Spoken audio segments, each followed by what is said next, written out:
10,000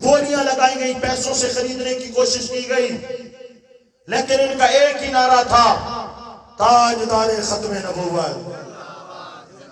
بالآخر پاکستان کی قومی اسمبلی میں 20 گھنٹوں بحث کے بعد ادھر سے مرزا طاہر آیا تھا، مرزا قادیان مرزائیوں کی طرف سے، ادھر سے علماء حق تھے، سوال جواب ہوتے رہے، مناظرہ چلتا رہا، نشستیں برخاست ہوتی رہی، نشستیں لگتی رہی۔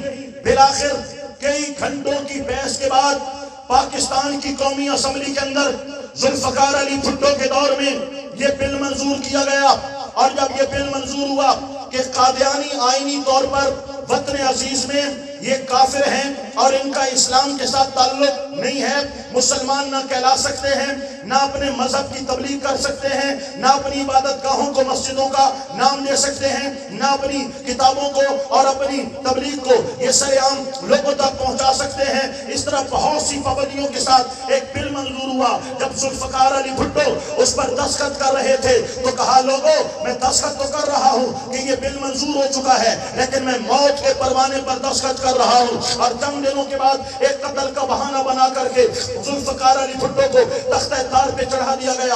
اس ملک پاکستان جو کہ آئین پاکستان کے نام پر حاصل کیا گیا تھا، اگر ہم حضور کی تحفظ ختم نبوت کا بل پاس کراتے ہیں تو مہینوں لگ جاتے ہیں، اگر ختم نبوت کے بل میں ترمیم کر دی جائے، ہم وہ بحال کروانا چاہتے ہیں تو گولیاں چلتی ہیں، جیلوں میں جانا پڑتا ہے، تختہ مشق بننا پڑتا ہے، تب جا کر کے سنوائی ہوتی ہے اور وہ شکیں بحال کی جاتی ہیں۔ اگر حضور کی ناموس کے لیے ہم کسی گستاخ کے خلاف نکلتے ہیں، FIR کرانا چاہتے ہیں، ہمیں قتل تو کر دیا جاتا ہے، لیکن گستاخ کو قابل گرفت گستاخ کو گرفتار نہیں کیا جاتا۔ اگر ایک عاشق رسول کو ہم آزاد کرانا چاہتے ہیں، رات کے اندھیروں میں ملک ممتاز حسین قادری کو تختہ تار پہ تو چڑھا دیا جاتا ہے، آزاد نہیں کرایا جاتا، لیکن لوٹی قوم والا یعنی مرد کے ساتھ سے نہ کرے گا، عورت کے ساتھ جو ہے بدکاری کرے گی، جس کو ٹرانسجنڈر بل کا نام دیا گیا ہے۔ اس کا مطلب کیا ہے کہ مرد کہے گا میں عورت ہوں، اس کے شناختی کارڈ میں عورت لکھ دیا جائے گا،